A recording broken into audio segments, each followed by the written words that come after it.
brokenhearted? Feeling like the world is over? Convinced you'll never meet anyone else?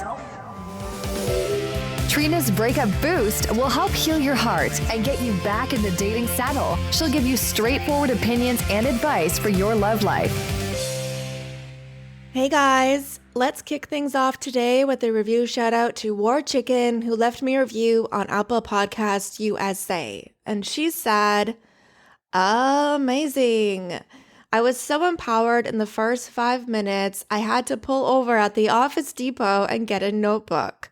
This stuff has to be recorded and adored. You lifted me up in ways I can't explain. I literally felt my power and self-love filling up. Thank you. I'm officially here for the long haul and I hope to pay it forward. Well, girl, I loved how you said that you pulled over at Office Depot so much that I literally posted your review on my Instagram. That is just too awesome.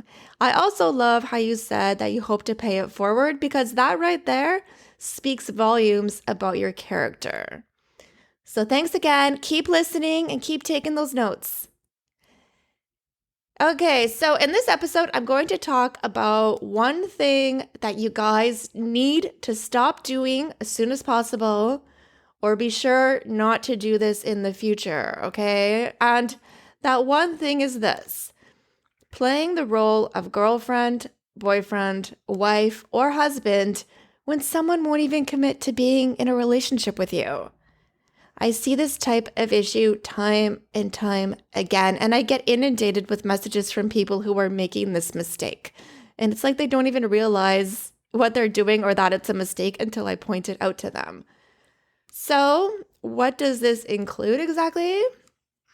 Well, I made a list. Okay, so this would include bending over backwards for them, doing a bunch of favors for them, buying them gifts, washing their laundry, cleaning their home, cooking meals for them, giving them money, driving them around or driving them to and from work most days, lending them your car, going without so that you can give to them instead, being available to message them all day or be at their beck and call. So basically being there whenever it is a convenience for them, babysitting their kids if maybe they have kids, running to their place for a booty call or taking their calls late night, and heaven forbid, sending nude or provocative photos. And honestly, that's usually not even a good idea to do when you are in a relationship, because breakups happen and you know how that goes. Then you're there sweating bullets. Oh my God, they have that photo of me. What are they going to do with it? They're mad, on and on and on.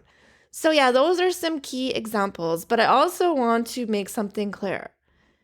Even if you are in a relationship with someone, it is still not your responsibility to do all those things for them, right? Because the point of being in a relationship is not to become someone's personal assistant and caretaker.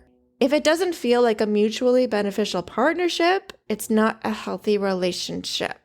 So yeah, you might be thinking, well, why would someone do all these things? Or, yeah, why do I do these things? The reason people do these types of things for someone who they are not yet in a relationship with is because they think that by doing these types of things, the person is going to really, really like them or fall madly in love with them or want to marry them. And I actually wanted to give you guys an example. I remember when I was in my early 20s, right? I had met this athlete and I was so enthralled with him. It was exciting, right? I would literally do anything for this guy. And I even stayed at his place one time while he went to the nightclub and cleaned his room from top to bottom. Okay? I have to admit that part of me just wanted to be able to go through his room to see what I could find. I'll admit it. And ironically, I found a paternity test. That's a whole other episode. But yeah, I would even iron his clothes. And let me tell you how much I cannot stand ironing. Even to this day, I only buy things that do not require ironing. But when I was at his place, it was like I turned into Molly Homemaker. I would go above and beyond, right? So at that time, I had no clue that this was literally one of the worst things I could do. But the thing is, this guy had so many women after him, and he was this sought after guy. It put this sense of competition in me. You know what I mean? It's kind of like, I guess, when you're on The Bachelor or Bachelorette, these people think that they're falling in love with this person, but it's because there's so much competition, right?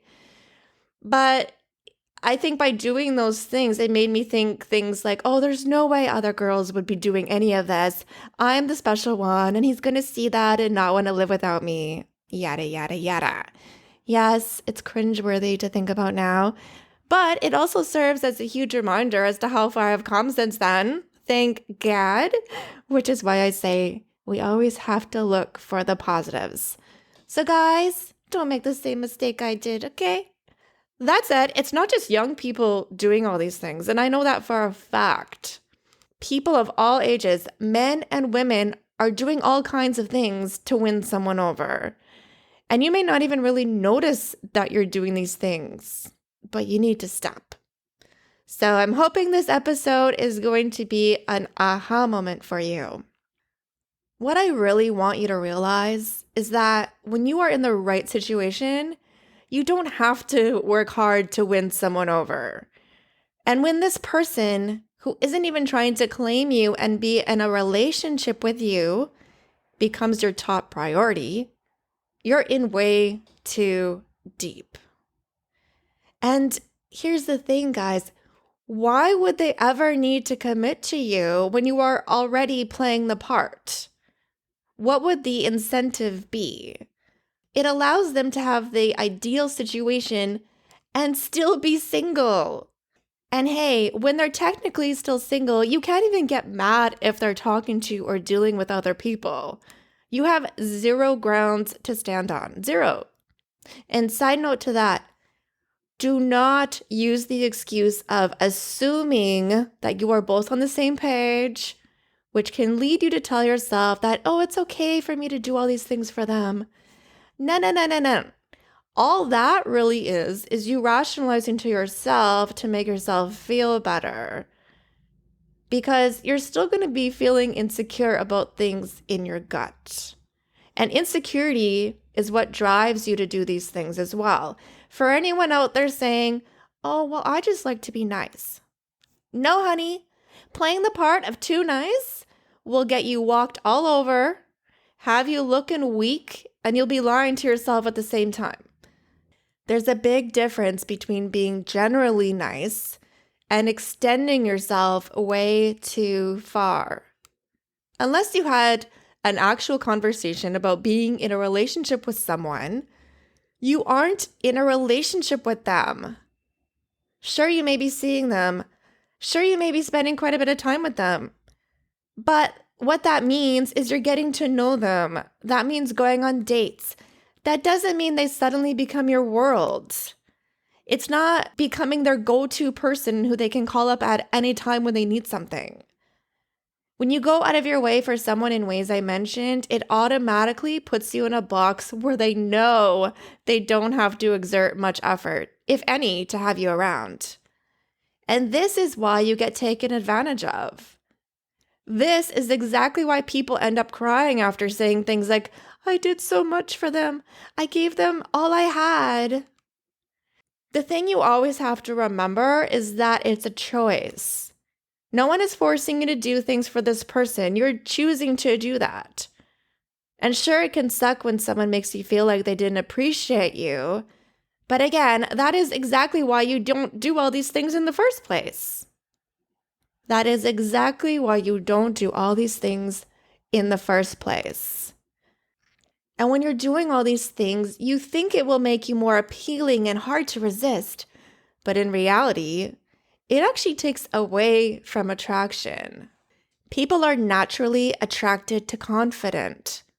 When you're confident, you know what you have to offer, and you are also okay with it if someone isn't interested, isn't on the same page as you, isn't putting effort into you, and or isn't reciprocating.